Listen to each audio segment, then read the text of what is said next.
Olá, que a graça de Cristo esteja com você mais uma vez. Estamos prontos para começarmos o dia meditando na palavra de Deus e tendo você como companhia é a melhor coisa que poderia acontecer. Obrigado porque você está aí compartilhando esse vídeo com seus amigos. Continue assim e não se esqueça de se inscrever caso ainda não tenha inscrito e ao final de deixar o seu gostei ou o seu não gostei caso não aprecie, porque essa interação sua com o nosso canal nos fortalece aqui, tá bom? Vamos juntos, o chamado de Levi e a questão do jejum.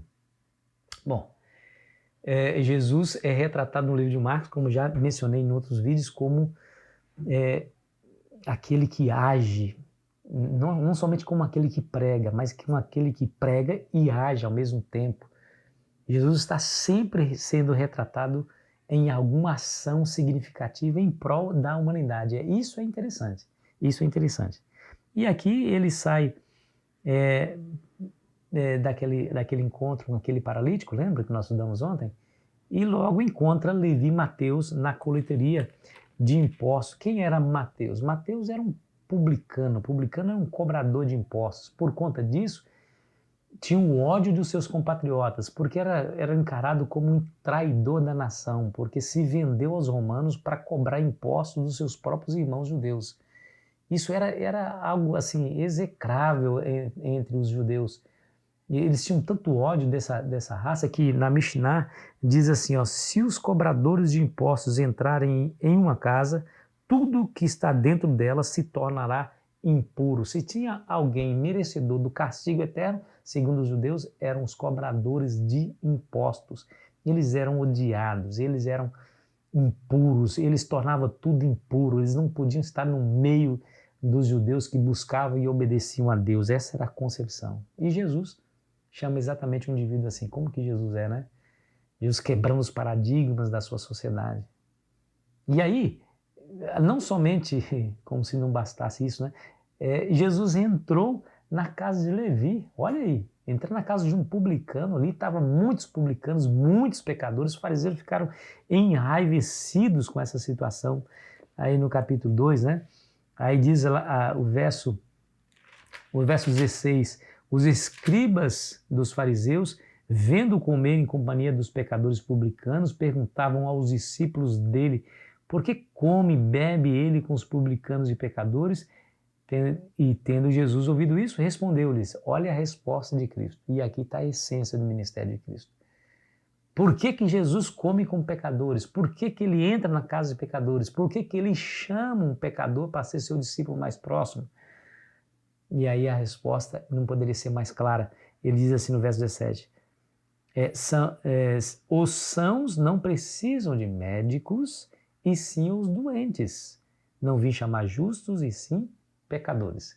E aqui ele reivindica para si esse título de médico espiritual que haveria de libertar o seu povo das suas mais terríveis enfermidades, que os separava de Deus. Os separava de Deus. Havia muito mais esperança para aqueles pobres publicanos e pecadores que estavam ali com Cristo do que para aqueles fariseus hipócritas. Por quê? Porque o fariseu hipócrita não acha que é doente. Você sabe que a doença, quando não é diagnosticada, ela se torna perigosa. Por exemplo, o câncer. O câncer cresce dentro da gente de maneira sorrateira, a gente nem percebe. Quando ele começa a dar sinal da sua existência, porque ele já está grande, já está comprometendo a nossa saúde como um todo. Quando você quer ser curado, o primeiro passo que você tem que dar é admitir que está doente. Os fariseus, por causa da hipocrisia, não achavam que era doente, achavam que estava fazendo a vontade de Deus e que as pessoas deveriam imitá-lo nas suas práticas, né? Então havia muito mais esperança para esses publicanos e pecadores que entendiam que realmente precisavam de Deus e de perdão do que para os fariseus. Jesus veio realmente para os doentes. Eu sou um doente, por isso Jesus é tão importante para mim. Por isso que ele é tão precioso para mim, porque ele tem a cura para a minha doença. E eu vou buscá-lo sempre, e você também, né? E assim é Jesus, ele veio para os doentes, né? E aí no versículo 18, introduz um novo tema, o tema do jejum. Por que não jejuam seus discípulos? E Jesus conta uma parábola. Era estranho alguém jejuar numa festa de casamento. Você já viu alguém jejuando em festa de casamento? É estranho o casamento. Estranho se os convidados estivessem em jejum. Todos ali estão comendo, bebendo, se alegrando juntamente com os noivos. Mas Jesus então aqui prediz que um dia o noivo lhe será tirado. Aí vocês jejuarão. Está aqui prevendo a cruz, né? Ele é o noivo, a igreja é a sua noiva. Um dia o noivo lhe será tirado, prevendo aqui o seu sacrifício, que um dia ele estaria sendo retirado aí, teria muito tempo para jejuar, né? Para jejuar.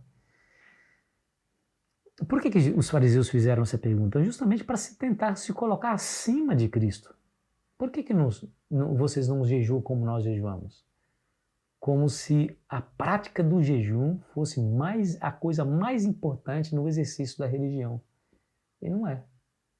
Não é. A prática do jejum é uma das práticas. O que mais importante na religião é praticar a justiça, amar a misericórdia e andar humildemente com Deus.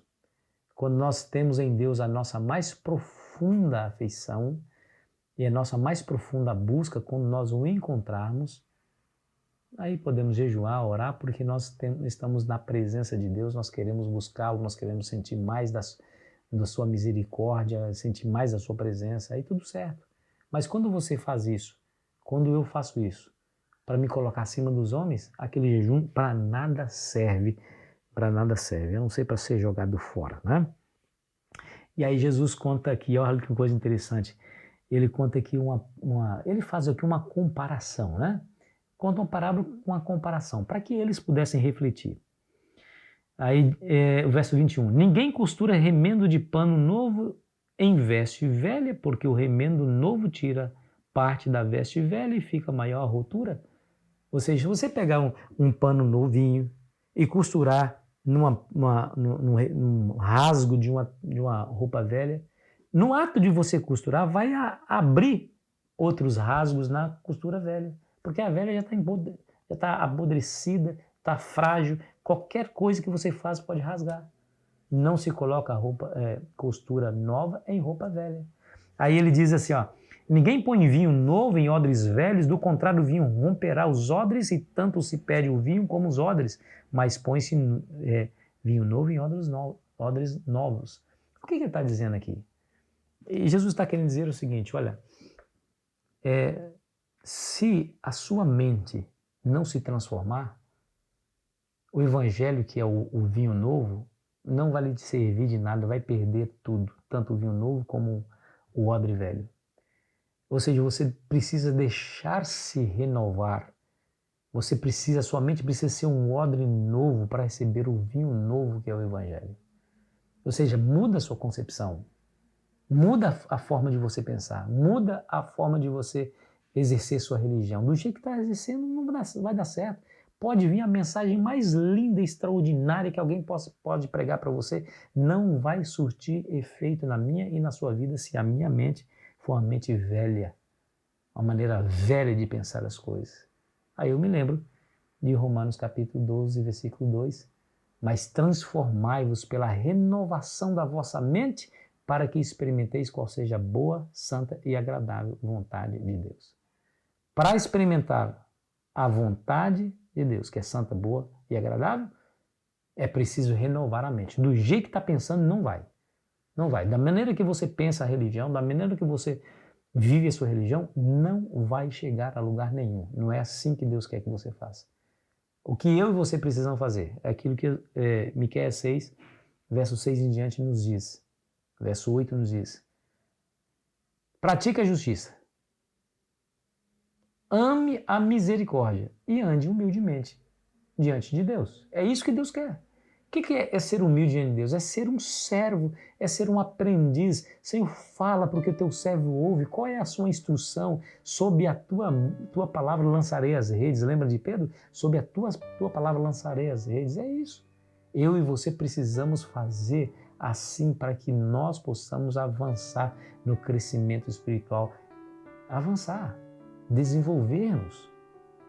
Esse é o nosso primeiro dever para com Deus e os homens, o nosso desenvolvimento próprio.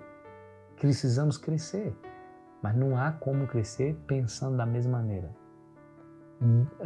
O que nós precisamos fazer é despir da maneira velha que pensamos para que o Evangelho venha e faça algo novo na nossa vida. E aí, aqueles que aceitaram esse ensinamento de Cristo foram tremendamente beneficiados. Os fariseus não, ficaram lá, continuaram com seus planos maquiavélicos e maldosos de prenderem a Cristo e matarem a Cristo. Perderam a sua salvação. Que essa não seja a sua realidade nem a minha, que nós possamos estar na presença de Deus, fazendo-lhe a vontade e sendo ensinado por Ele. Ore comigo. Querido Pai Celestial, em nome de Jesus, pedimos a Tua bênção para essa hora, que a Tua graça esteja conosco, nos ajude a entender definitivamente que a nossa mente precisa estar sob a influência do Teu Espírito Santo para que ela todos os dias se renove, a fim de que possamos absorver as Tuas instruções conforme está escrito na Tua palavra, em nome de Jesus. Amém. Foi muito bom estar com você, querido amigo, querida amiga. Amanhã continuaremos a nossa jornada. Aproveite bem o seu dia.